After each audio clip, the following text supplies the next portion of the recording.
এই মুহূর্তে আমরা খবর রাখবো জোহরান মামদানি এই নিউ ইয়র্ক বিজয় সারা পৃথিবীর গণতন্ত্র প্রেমিক মানুষ আজ উল্লসিত, উজ্জীবিত, খুশির বাতাস বইছে সারা পৃথিবীতে সমস্ত নিউজ প্রিন্ট মিডিয়া জোহরান মামদানির খবরে ছয়লাম।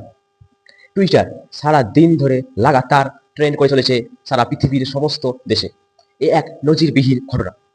নিউ ইয়র্কের মেয়র নির্বাচন সারা পৃথিবীর রাজধানীর রাজনৈতিক মহলে এক চাঞ্চল্যকর সৃষ্টি করেছে এক আলোড়ন। এখন স্বাভাবিকভাবেই জোহরান মামদানির কি পরিবর্তন করলেন, তার এই বিজয় কেন আমেরিকার ক্ষেত্রে সারা পৃথিবীর রাজনৈতিক এত গুরুত্বপূর্ণ? যে আমেরিকার মেয়ররা এতদিন পর্যন্ত ফিলিস্তিনে গণহত্যার কাছে সাহায্য করতো, সেই জায়গায় আজকে দাঁড়িয়েছে একজন মুসলিম। সে কখনোই গণহত্যাকে সাপোর্ট করবে না, সেটা যে ধর্মের প্রতি অত্যাচার হোক। সে কখনো মুসলিম হয়ে কোনো গণহত্যাকে সাপোর্ট করবে না। যেটা আমেরিকা চায় তাদের নিজের যুদ্ধ ব্যবস্থা বাড়ানোর জন্য, অস্ত্র বিক্রি করে তারা একটি রাশিয়া এবং ইউক্রেন যে পারস্পরিক দেশ, যে তাদের যে আত্মীয়তা, সেটাকে সে যুদ্ধের মধ্যে ফেলে সে নিজের অস্ত্র বিক্রি করছে। এই যে তাদের যে যুদ্ধের ইনকাম, এটা কিন্তু বন্ধ করবে এই মেয়র জোহরান মামদানি। এই পরাজয় হলো আমেরিকার। জোহরান মামদানির বিজয় যারা ইসলাম বিদ্বেষী, যারা মুসলিম বিদ্বেষী, তাদেরকে পরাস্ত করলো। জোহরান মামদানির এই বিজয় অভিবাসন বিরোধী যে রাজনীতি আমেরিকার, সেই রাজনীতি পরাজয়। জোহরান মামদানির বিজয় আমেরিকার যে বৃদ্ধতন্ত্র রাজনীতি, সেই বৃদ্ধতন্ত্রের রাজধানীর পতন। নিউ ইয়র্ক শহরে রাজধানী নিরাপদ সমগ্র আমেরিকার রাজনীতিকে প্রভাবিত করে এসেছে। তাই আমেরিকাতে যে রাজনৈতিক মডেল জোহরান মামদানির বিজয়ের মাধ্যমে প্রতিষ্ঠিত হইল, জোহরান মামদানির বিজয়ের মাধ্যমে নিউ ইয়র্কের যে গরিব মানুষের বিজয় হলো, সেই রাজনৈতিক আগামী দিনে সমগ্র আমেরিকার ছড়িয়ে পড়বে। আর শুধু তাই নয়, আমেরিকার মধ্যে সীমাবদ্ধ থাকবে না, সমগ্র পশ্চিমী সমাজে, সমগ্র ইউরোপ, কানাডা, অস্ট্রেলিয়াতে আগামী দিনে এই মডেল, এই গরিবের রাজনীতির মডেলে আগামী দিনে প্রদর্শন হতে যাচ্ছে সমগ্র পশ্চিমী সমাজে। কোনো সন্দেহ নেই। আসুন আজকের এই ভিডিওতে আমরা পুঙ্খানুপুঙ্খভাবে আলোচনা করব যে জোহরান মামদানির বিজয় কি সারা বিশ্বের সমস্ত ধর্মের প্রতি এক ভালোর দিক নিয়ে এসেছে নাকি বিপদের দিক? অবশ্যই ভালোর দিক নিয়ে এসেছে। তিনি বরং বলে এসেছেন যে আমেরিকা যে হোমলেস বাড়ছে, আমেরিকার সাধারণ মানুষের টাকায় তারা যুদ্ধ করছে, আমেরিকার সাধারণ মানুষের টাকায় আমেরিকার নেতারা যুদ্ধ করছে, এবং রিক্সাওয়ালার টাকা, প্রফেসরের টাকা, মাস্টারের টাকা, তাদের পকেটের টাকা নিয়ে আমেরিকা ইসরায়েলকে সাহায্য করে ইসরায়েল গণহত্যা চালাচ্ছে। এই আমেরিকার মানুষের টাকায়, সাধারণ মানুষের টাকায় যখন সে যুদ্ধ করছে, তখন সাধারণ মানুষ কিন্তু ক্ষিপ্ত। আমাদের পকেটের টাকা নিয়ে যদি আমাদের সরকার যুদ্ধ করে, তাহলে কি আমাদের দেশের নাগরিক সুস্থ থাকবে? না, কারণ তাদের জিনিসপত্রের দাম বাড়বে, ট্যাক্স বাড়বে। তাহলে এই যে কারা বিপদে পড়ছে? সাধারণ মানুষরা বিপদে পড়ছে। এই সাধারণ মানুষদের পাশে দাঁড়িয়েছে জোহরান মামদানি, এবং তারা কোনো চেষ্টা কৌশল রাখেননি যাতে এই জোহরান মামদানিকে নিউ ইয়র্কের মেয়র হতে বাধা দেওয়া যায়। এমন কোনো তারা পরিকল্পনা করেনি, এমন কোনো তারা পরিকল্পনা বাদ দেয়নি যাতে জোহরান মামদানি নিউ ইয়র্কে মেয়র হতে না পারে। না হওয়ার জন্য কত রকম তারা প্রচার করেছে বড় বড় ব্যবসায়ীরা। তার নিউ ইয়র্কে একজন ধনকও অনেক সাহায্য করেছে নিউ ইয়র্কে, এবং প্রচার করেছে যারা জোহরান মামদানিকে তাকে ভোট দেবে, তারা নিউ ইয়র্কের যে টাকা বরাদ্দ হতো প্রতি বছরে, সেটা আর বরাদ্দ হবে না। কিন্তু সমস্ত খবরের কাগজে প্রচুর পরিমাণে তিনি বিজ্ঞাপন দিয়েছিলেন, এবং প্রত্যেকটি মানুষকে তিনি টাকা দিয়ে কিনে নেওয়ার চেষ্টা করেছিলেন। ঠিক তার উল্টো দিকে জোহরান মামদানি মাত্র 23.7 মিলিয়ন টাকা তিনি সংগ্রহ করতে পেরেছিলেন 50,000 মানুষের কাছ থেকে। আর অন্যদিকে অ্যান্ড্রু কুওমো তিনি 81.6 মিলিয়ন টাকা তহবিল করেছিলেন কেবলমাত্র 200 জন পুঁজিপতির কাছ থেকে টাকা নিয়ে। আমরা এখানে স্পষ্ট বুঝতে পারছি যে অ্যান্ড্রু কুওমোকে যারা বড় বড় পুঁজিপতি তারা সাহায্য দিয়েছিলেন, তারা স্বাভাবিকভাবেই অ্যান্ড্রু কুওমো যদি জয়ী হতেন, তিনি কেবলমাত্র এই পুঁজিপতিদের স্বার্থে কাজ করতেন। ঠিক উল্টো দিকে জোহরান মামদানি তার নির্বাচনের ইস্তেহারে একটার পর একটা তিনি জনগণের পক্ষে তিনি কাজ করার প্রতিশ্রুতি দিয়েছেন। তিনি বলেছিলেন যে যারা গরিব মানুষ, যাদের প্রতিদিনের বেঁচে থাকার রুটি রোজগারে তারা যে লড়াই করছে, সেই গরিব মানুষকে তিনি সরকারি সরকারি যে সরকারি যে সাহায্য প্রাপ্ত সেটা তিনি দেবেন, সরকারি সাহায্য তাদেরকে দেবেন। দৈনন্দিন জীবনে যে চাল, ডাল, নুন, আটা, এই জিনিসগুলো তিনি সরকারি পক্ষ থেকে দেবেন, এই নিয়ে তিনি প্রচার করেছিলেন। প্রতিদিনের জন্য নিউ ইয়র্কের বাস পরিষেবা দেবেন এই নিউ ইয়র্কের মেয়র জোহরান মামদানি, শিশুদের স্বাস্থ্য পরিষেবা দেবেন, এমনকি বাড়ি ভাড়াতে তিনি একটা সিলিং বেঁধে দেবেন। এই যে প্রতিশ্রুতিগুলো, এবং নিউ ইয়র্কের বাসীদের জন্য নাগরিক নিরাপত্তাকে যে তিনি সুরক্ষা করেছেন, এই প্রতিশ্রুতিগুলিকে সাধারণ মানুষের নিউ ইয়র্কবাসীর মধ্যে স্বপ্নের সঞ্চার করেছেন। সবইভাবেই তারা জোহরান মামদানিকে সঙ্গে ঐক্যবদ্ধ হয়ে এই পুঁজিপতিদের যে টাকা নিয়ে তারা যুদ্ধ করছিল, এই পুঁজিপতিদের বিরুদ্ধে দাঁড়িয়েছেন আমেরিকার নিউ ইয়র্কের সাধারণ মানুষেরা। ডোনাল্ড ট্রাম্প ঘোষণা করে দিলেন যে নিউ ইয়র্কবাসীরা জোহরান মামদানিকে যদি ভোট দিয়ে জয়ী করে, তাহলে ফেডারেল বাজেট থেকে যে $740 কোটি প্রতি বছর নিউ ইয়র্ক শহরে দেওয়া হয়, সে টাকা আর দেওয়া হবে না। এটা রীতিমতো ট্রেড হুমকি ছিল নিউ ইয়র্কবাসীর কাছে, কিন্তু সেই হুমকিকে উপেক্ষা করে আমেরিকার সাধারণ মানুষ তারা পাশে দাঁড়িয়েছেন জোহরান মামদানির এবং অ্যান্ড্রু কুমোকে। তাদের নির্বাচিত করেনি এবং তাদেরকে পতন করেছেন এই অ্যান্ড্রু কুমোকে, এবং তারা নির্বাচন করে নিয়েছেন তাদের পছন্দের নেতা জোহরান মামদানিকে। নিউ ইয়র্কের সাধারণ ভোটাররা সারা পৃথিবীর ভোটারদেরকে একটা গুরুত্বপূর্ণ শিক্ষা দিলেন। একজন ভোটদাতা তিনি যদি কেবল তাদের প্রতিনিধিকে নির্বাচন করেন, তবে তাদের স্বার্থ সুরক্ষিত হবে।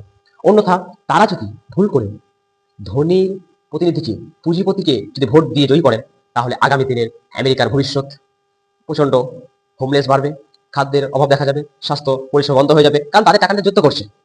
তাহলে এবং এক স্যান্ডেলে তিনি ধমক দিলেন সকল নিউ ইয়র্কবাসীকে যে, এবং সেখানে এই ইলন মাস্ক তিনি কি করেছেন, জোহরান মামদানিকে কটূক্তি ভাষায় তার নামটা উল্লেখ করেছেন মুমদুনি, এবং তিনি বলেছেন যে নিউ ইয়র্কের বাসীর যদি তারা রিপাবলিকবাসী তার যে তারা প্রতিদ্বন্দ্বী ছিলেন তাকে ভোট দেওয়া হলো, তাকে যদি ভোট দেওয়া হয়, তাহলে তিনি ব্যঙ্গাত্মকভাবে অপমানসূচকভাবে মোমদুনি বললেন, মোমদুনিকে ভোট দেওয়া হবে। অর্থাৎ কার্টিসকে ভোট দেওয়া মানে মামদানিকে ভোট দেওয়া। তার মানে তিনি বললেন যে সকল ভোট যেন অ্যান্ড্রু কুমোকে দেওয়া হয়। ইলন মাস্কের এই এই ঘৃণা জোহরান মামদানির প্রতি, সেই ঘৃণা কিন্তু সাধারণ ভোটারের কাছে ভালোবাসায় পরিণত হয়েছে, আরো বেশি ঐক্যবদ্ধ হয়েছিল। তারা জোহরান মামদানিকে 50.5% ভোট দিয়ে বিপুল ভোটে জয়ী করলেন সাধারণ মানুষ। আর এই বিজয় দেখিয়েই দিল যে কেবলমাত্র যারা ধনী, টাকার জোরে যারা প্রতিনিধিকে নির্বাচন করছেন এবং মিথ্যা প্রোপাগান্ডা তৈরি করে সাধারণ মানুষের কাছে চিরকাল বোকা করে রাখছিলেন, কারণ তাদের মাঝে এসে গেছেন জোহরান মামদানির মতো একজন সত্যিকারের মানব প্রেমিক, যিনি গরিবের স্বার্থে লড়াই করছে। তার সেই নেতা পথ দেখালো নিউ ইয়র্কের যখন ইহুদিরা দ্বিতীয় বৃহত্তম জনগোষ্ঠী, এটা স্বাভাবিকভাবে অনুমান করা যায় নিউ ইয়র্কের আইপ্যাকের সবচাইতে প্রভাব থাকবে, এবং আইপ্যাক সমস্ত চেষ্টা করেছিল যাতে এই জোহরান মামদানিকে মেয়র নির্বাচন পরাস্ত করা যায়। এই মেয়র নির্বাচন তাকে যেন পরাস্ত করা যায়, তাই বিভিন্নভাবে চেষ্টা করেছিল।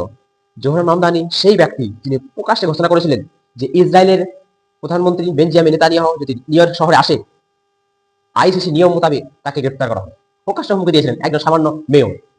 যখন জোহরান মামদানি হুমকি দিচ্ছে ইসরায়েলের প্রধানমন্ত্রী, তখন ইসরায়েলের স্বার্থ সুরক্ষা করা, আর সেই ইসরায়েল যখন সরাসরি আক্রমণ করছেন জোহরান মামদানি, সেই জোহরান মামদানি ভোটে পরাস্ত করার আইপ্যাকের 1 নম্বর এজেন্ডা ছিলেন। সেই এজেন্ডা তার বাস্তবায়ন করতে পারেনি। কোন শহরে? নিউ ইয়র্ক শহরে। তো নিউ ইয়র্ক শহরে যখন আইপ্যাক ব্যর্থ হলো, যেখানে সমস্ত বিলিয়নাররা চাইছিলেন, যে আইপ্যাক চাইছিল যে জোহরান মামদানিকে পরাস্ত করতে, পতন করতে, সেই রূপকথা নায়কের মতো জোহরান মামদানি সমস্ত বিলিয়নারকে এবং আইপ্যাকটির যে একসঙ্গে পরাস্ত করলেন কেবলমাত্র সাধারণ মানুষের শক্তিকে পুঁজি করে। তাই আগামী দিনে সমগ্র আমেরিকার রাজনীতিতে এই আইপ্যাকের দুর্বল হতে চলে যাচ্ছে, এবং সাধারণ মানুষ কণ্ঠস্বর আরো বেশি মজবুত বা জোরালো হচ্ছে, এতে কোনো সন্দেহ নেই। কারণ আমেরিকার একটি অংশ বহু আগে থেকেই অত্যাচারের প্রতি সোচ্চার ছিল যে আমেরিকার টাকাতে ইসরায়েলের সাধ্য সিদ্ধ করা যাবে না, আমেরিকার টাকাতে, আমেরিকার টাকায় আমেরিকার সাধারণ মানুষের স্বার্থ রক্ষা করতে হবে। এবং আজকের আমেরিকার রাজধানীতে সত্য বলে প্রমাণিত হলো প্রথমবারের জন্য আইপ্যাক পিছনে হটলো। কারণ আইপ্যাক একদিকে যেমন ইসরায়েলকে স্বার্থ দিত, স্বার্থ বিক্রি করত, এবং এই ধনকূপের স্বার্থকে তারা যে সুরক্ষিত রাখতো, তাদের যে গণতান্ত্রিক সিস্টেম এটা শুধু নামে বাস্তবায়ন করে, তারা বাস্তবে তাদের নির্বাচন হয়, তাদের প্রধানমন্ত্রী নির্বাচন হয় কেবলমাত্র ধনী ব্যবসায়ীদের মাধ্যমে, কথা সবাই জানে। কিন্তু আজকে আমরা কি করি? মানবতার ফেরি মনে করি কাকে? আমেরিকাকে। যে আমেরিকা সবচাইতে পৃথিবীতে সন্ত্রাসী হামলা চালিয়েছে, এটা প্রমাণ আছে। সবচাইতে বেশি হামলা চালিয়েছে আমেরিকা। কোন দেশে সরকার পরিবর্তন করেছে, স্যাংশন জারি করে লক্ষ লক্ষ হত্যা করেছে, কোন দেশে দখল করেছে, কিন্তু তাকে কেউ সন্ত্রাসী বলার ভয় পায়, তাকে সন্ত্রাসী বলার সাহস হয় না কারণ সে আমাদের যে আন্তর্জাতিক যে কমিশন সেগুলোকে সে নিয়ন্ত্রণ করে, তার টাকায় চলে, তার দিকে হয়ে বিচার করে। তাহলে সেই আন্তর্জাতিক কমিশন কথা আমাদের ছেলে মেয়ে পড়বে বইয়ে যে তিনি সমস্ত দেশের হয়ে কাজ করেন, এই কথা পুরোপুরি ভুল। সে আমরা বলি জাতিসংঘ থেকে নিয়ে, জাতিপুঞ্জ থেকে নিয়ে IMF যতগুলো আসে সব বড় বড় দেশগুলির গোলামি করে, এগুলো সাধারণ দেশের জন্য কখনোই কাজ করে না, কথা প্রমাণিত।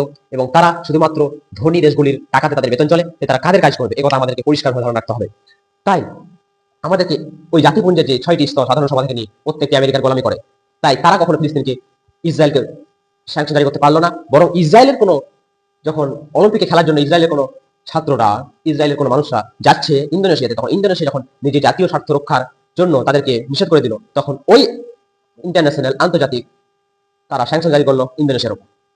তাহলে আমেরিকার যুব সম্প্রদায় এখন বর্তমানে একের পর এক সামাজিক যে সংকট, সেই সংকটের মুখে তারা পড়ে তাদের জীবন একেবারে দুর্বিষহ হয়ে উঠছে। এই যুব সম্প্রদায় যারা আগামী দিনে বাঁচতে চায়, তাদেরকে মোবাইলে, ফেসবুকের মাধ্যমে ঘন্টার ঘন্টা তাদেরকে বিনোদনের মধ্যে রেখে নষ্ট করা হচ্ছে।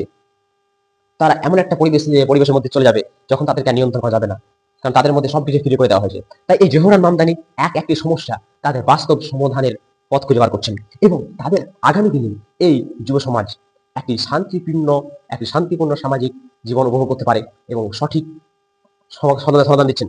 জোহরান মামদানি তাদেরকে সঠিক সমাধান দিচ্ছেন। স্বাভাবিকভাবেই ডেমোক্রেটিক দলের যারা প্রবীণ নেতা, যারা গুণমান নেতা, যারা রাষ্ট্রপতি নির্বাচিত হয়েছেন, কিন্তু সেই নেতারা আজকে দেখলাম জোহরান মামদানির পাশে কিন্তু দাঁড়ায়নি। ডেমোক্রেটিক দলের স্পষ্টভাবে প্রমাণিত হয়েছে। এবং যখন ডোনাল্ড ট্রাম্প জোহরান মামদানিকে কমিউনিস্ট, লুনাটিক বলে গালি দিয়েছে, তখন কিন্তু একজন ডেমোক্রেটিক নেতা জোহরান মামদানির পাশে দাঁড়ায়নি, তার হয়ে ভোট প্রচারে এগিয়ে আসেনি। কেবলমাত্র ডেমোক্রেটিক দলের যারা ইয়াং লিডার, তারাই জোহরান মামদানিকে সঙ্গ দিয়েছেন। এবং এখান থেকে স্পষ্ট হয়ে যায় যে আমেরিকা যে ডেমোক্রেটিক দল, সেই ডেমোক্রেটিক দল, তাদের মধ্যে একটা বিভাজন তৈরি হয়েছে, ওল্ড ভার্সেস ইয়াং। আগামী দিনে জোহরান মামদানি তিনি leader of the young generation. আর যারা আগামী দিনের আমেরিকার রাজনৈতিক ভবিষ্যৎ, রাজনৈতিক পুঁজি, এই পুঁজিকে হাতিয়ার করে আগামী দিনে একটা নতুন রাজনৈতিক দল গঠিত হবে আমেরিকা সমাজ। চতুর্থ, তো আমেরিকা যে একটি নতুন রাজনৈতিক ধারা সূচনা হলো জোহরান মামদানির এই বিজয়ের মাধ্যমে। জোহরান মামদানির 4 নভেম্বর যে রাজনৈতিক জয়কে তিনি হাসিল করলেন, ঠিক তারই সঙ্গে আরো একজন রাজনৈতিক নেত্রী তিনি জয়ী হয়েছেন। তার নাম হলো, তিনি এই গাজাল আসমি গণতান্ত্রিক যে পদমর্যাদার নিরিখে তিনি কিন্তু জোহরান মামদানি থেকে অনেক উঁচু পদে আসেন, এবং তিনি অনেক উঁচু পদে নির্বাচিত হয়েছেন এই 4 নভেম্বর। তিনি ভার্জিনিয়া থেকে গভর্নমেন্ট পদে নির্বাচিত হয়েছেন। ব্যক্তি যে জোহরান মামদানি নিউ ইয়র্ক শহরে মেয়র পদে নির্বাচিত হলেন, আমেরিকা তো বটেও, সারা পৃথিবীর যে ভালোবাসা জোহরান মামদানি একাই। কিন্তু গাজাল আসমি তিনি পদমর্যাদা দিক থেকে অনেক উঁচু পদে তিনি আসীন হয়েছেন। শুধুমাত্র জোহরান মামদানি বা গাজাল হাসমি নয়, আমেরিকার আজকের এই ইয়াং জেনারেশনকে রাজনীতির যে স্বপ্ন, আগামী দিনে যে একটি সুষ্ঠু সমাজ, শক্তিশালী সমাজ গড়ার স্বপ্ন দেখাচ্ছেন একদল তরুণ প্রতিভাশীল যুবক, যারা ধর্মীয় পরিচয়ে মুসলিম, সেই রাজনীতিবিদ। আসুন আমরা তাদেরকে একটু চিনে নিই। আমরা গাজাল আসমিকে বলেছি আরো একজন গুরুত্বপূর্ণ নেত্রী, ফিলিস্তিনি বংশোদ্ভূত। তার বাবা 1948 সালে প্যালেস্টাইনের আমেরিকায় চলে। আজকে আমরা এখানে ভিডিও শেষ করতে যাচ্ছি। যে কোনো বিষয়ে ভিডিও আপনারা কমেন্ট করতে পারেন, সেই বিষয়ে ভিডিও আসবে ইনশাআল্লাহ। আমাদের একটাই লক্ষ্য, সেটা কি, মুসলিমদের বিরুদ্ধে যত অপপ্রচার, যত প্রোপাগান্ডা তৈরি হচ্ছে, আমাদেরকেও সেই পরিমাণে পজিটিভ দিক তৈরি করতে হবে মিডিয়াতে, এবং আমাদের একটা পজিটিভ দিক তৈরি করতে হবে মিডিয়াতে, সেসব মিথ্যা কথাগুলি জবাব দিয়ে। তাই যেই জ্ঞানটুকু থাকুক, আমাদেরকে মাঠে নামতে হবে এবং আমাদেরকে এই মিথ্যা প্রোপাগান্ডার বিরুদ্ধে এগেইনস্টে আমাদেরকে একটা পদ আসীন করতে হবে, একটা পথে এগিয়ে দাঁড়াতে হবে, যেখান থেকে আমরা এই প্রোপাগান্ডাগুলো বন্ধ করতে পারি। এটাই আমাদের লক্ষ্য হয়ে দাঁড়াবে। আজকে এখানেই, আসসালামু আলাইকুম।